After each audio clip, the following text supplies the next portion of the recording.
Hello बच्चा लोगों, કેમ છો?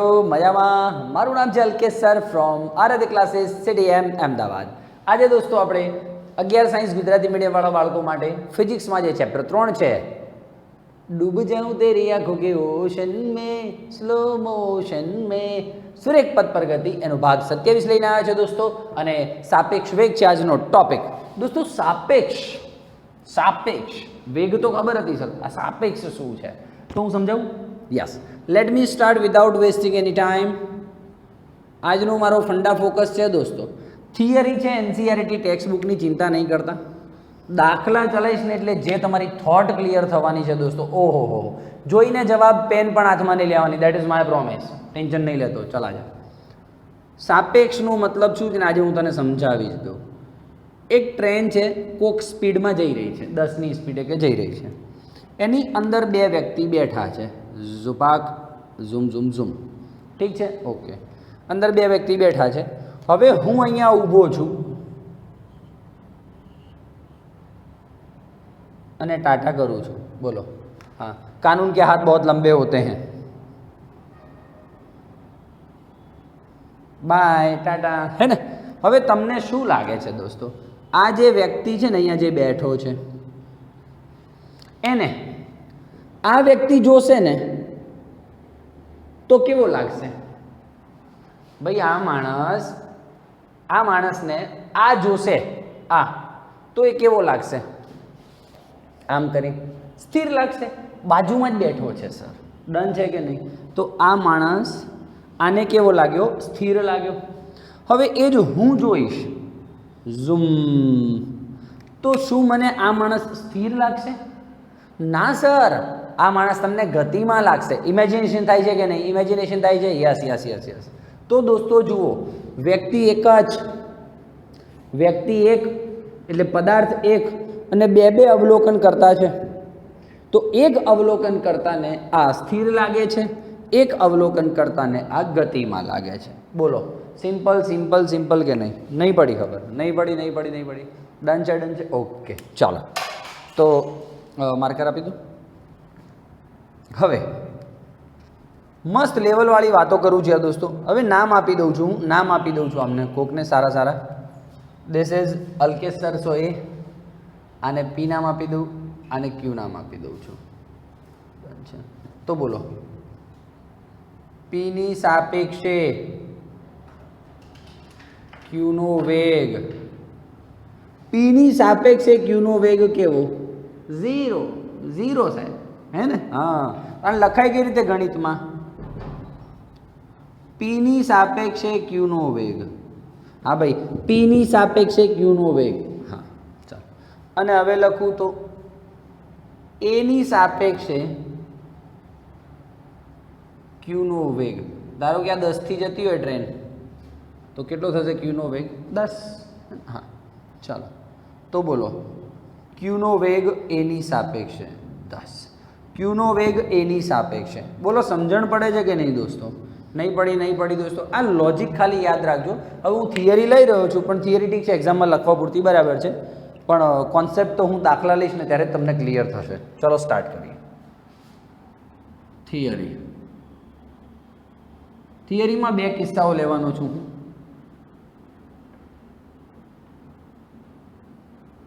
ચલો, કેસ 1. પહેલો કિસ્સો એવો છે કંઈક કે બે અવલોકન કરતા હોય અને એક પદાર્થ હોય.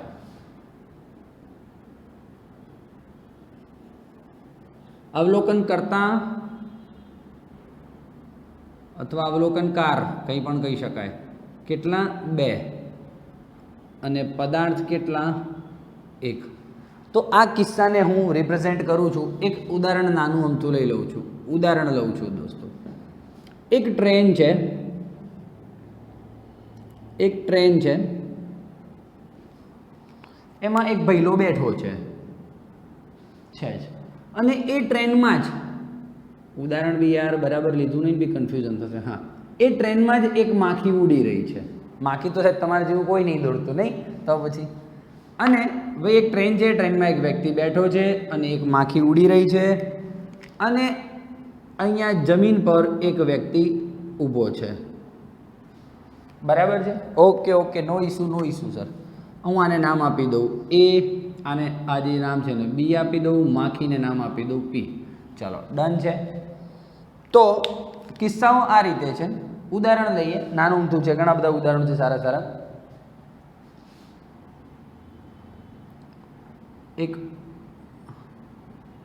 ગતિ કરતી ટ્રેનમાં ટ્રેનની ઝડપ જેટલી ઝડપે ઉડતી માખીનું અવલોકન કરીએ ત્યારે શું છે દોસ્તો? અવલોકન કરીએ ને ત્યારે ચાલો હા, તો શું લખ્યું મેં? એક ગતિ કરતી ટ્રેનમાં ટ્રેનની ઝડપ જેટલી ઝડપે ઉડતી માખીનું અવલોકન કરીએ છીએ. બરાબર છે? બે અવલોકન કરીએ, બે ટાઈપના. પહેલું તો માખી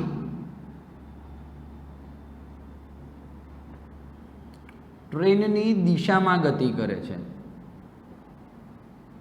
બીજું અવલોકન શું કરું ખબર છે? હું માખી ટ્રેનની વિરુદ્ધ દિશામાં ગતિ કરે છે. હા, બે અવલોકન કરવાનો છું. પહેલા માખીને ટ્રેનની દિશામાં ઉડાડવાનો છું, બીજા કિસ્સામાં માખીને ટ્રેનની વિરુદ્ધ દિશામાં ઉડાડવાનું. જો જ્યારે ટ્રેનની દિશામાં માખી ઉડતી હોય ને દોસ્તો, ત્યારે બે વસ્તુ થાય. અંદર બેઠેલો બી છે ને, અંદર બેઠેલો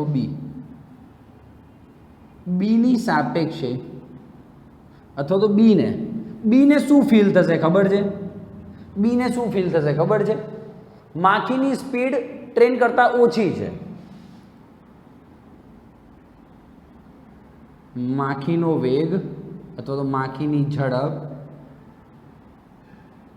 ટ્રેન કરતાં ઓછી.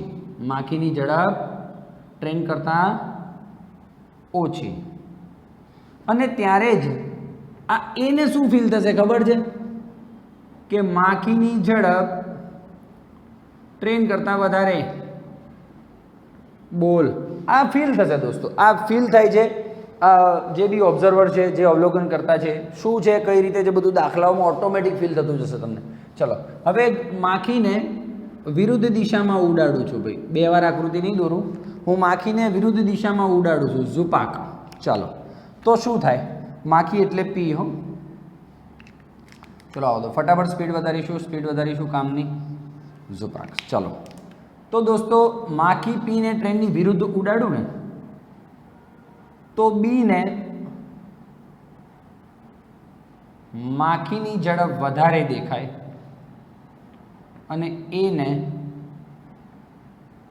માખીની ઝડપ ઓછી દેખાય. બસ આટલું ઓબ્ઝર્વેશનમાં દોસ્તો ફરક થઈ જશે. બોલો, ડન છે. ટ્રેનની ઝડપ કરતાં માખીની ઝડપ વધારે દેખાશે બીને ટૂંકમાં ઝડપ વધારે દેખાય અને એને માખીની ઝડપ ઓછી દેખાય. આ ક્લિયર વાત થઈ રહી છે? હા, ચલો નાના ઉદાહરણ લીધા છે દોસ્તો. હું થિયરી કરાવી રહ્યો છું. થિયરી. ચલો, કિસ્સો 1 છે. બે અવલોકન કરતા છે કે નહીં? એક અને આ બે જણા માખીને જોઈ રહ્યા છે.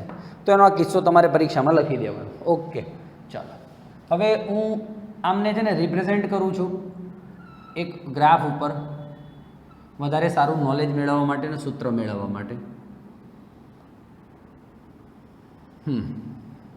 ચલો, આ વાય અક્ષ, આ એક્સ અક્ષ. ચાલો સ્ટાર્ટ કરીએ. ઉગમ બિંદુ ઓ છે અહીંયા. ચલો, આ વ્યક્તિ એ ઊભો છે, આ વ્યક્તિ એ છે અને અહીંયા ધારો કે વ્યક્તિ બી છે. ચાલો, આ વ્યક્તિ એની નિર્દેશ ફ્રેમ છે અને આ બીની નિર્દેશ ફ્રેમ છે. એની છે ને બીની છે. ચાલો, વાય અક્ષ એક્સ અક્ષ. તો આ એની છે અને આ બીની છે. ઓકે, નિર્દેશ ફ્રેમ એટલે શું દોસ્તો? ફરીથી કહી દઉં. આ વ્યક્તિ જોઈ રહ્યો છે, આને એક બોક્સમાં આની આજુબાજુમાં ફ્રેમ વિચારી લો. એક ફોટો હોય, ફોટોની બાજુમાં ફ્રેમ નહીં વિચારતા? દેટ ઇઝ નિર્દેશ ફ્રેમ. That's all. આ જોઈ રહ્યો છે, આની બાજુની ફ્રેમ વિચારી લો, નિર્દેશ ફ્રેમ. જ્યાંથી અવલોકન કરીએ છીએ એને નિર્દેશ ફ્રેમ કહેવાય. ઓકે, ચાલો. અને માખી છે ને, માખીને હું અહીંયા પી લઈ લઉં છું. ચલો, પી એટલે માખી. ડન છે, ડન છે, ડન છે. તો હવે ધ્યાનથી સાંભળજો, ધ્યાનથી સાંભળજો. તમને શું લાગે છે દોસ્તો,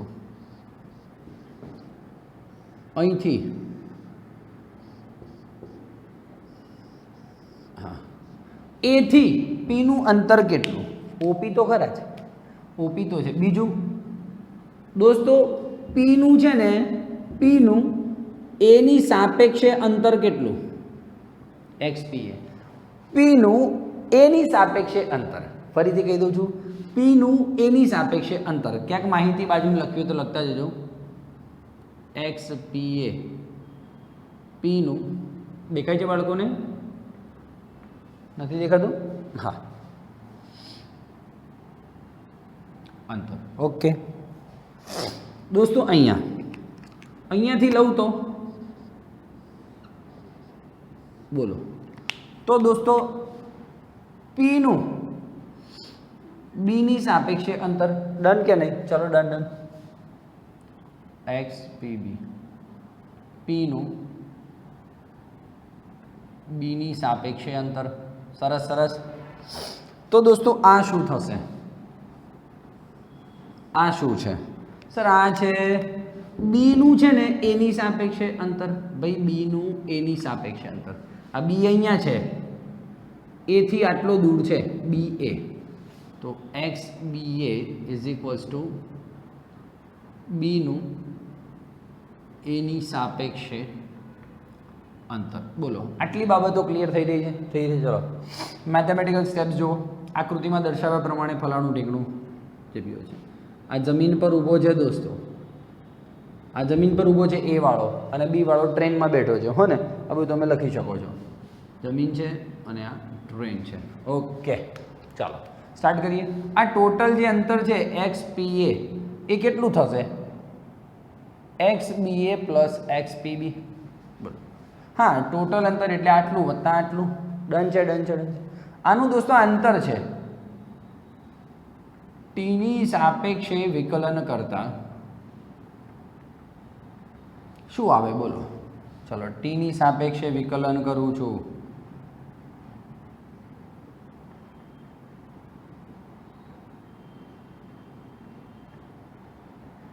ચલો ભાઈ, એક્સનું ટીની સાપેક્ષે વિકલન સીધો તમને વેગ મળી જાય. કોંગ્રેચ્યુલેશન. બોલો ડન છે, ડન છે, ડન છે. VBA શોધવો હોય તો VPA માઇનસ VPB. શું છે આ બધાનો મતલબ મને સમજાવો. ચાલો, બધા થિયરી મારી પૂરી થઈ ગઈ, પણ મને મતલબ સમજાવી દો દોસ્તો. તો જુઓ, VBA નો મતલબ શું? બીનો વેગ એની સાપેક્ષે, એની સાપેક્ષે બીનો વેગ. VPA એની સાપેક્ષે પીનો વેગ એટલે માખીનો વેગ. VPB એટલે કે બીની સાપેક્ષે પીનો વેગ. દોસ્તો બોલો ડન છે?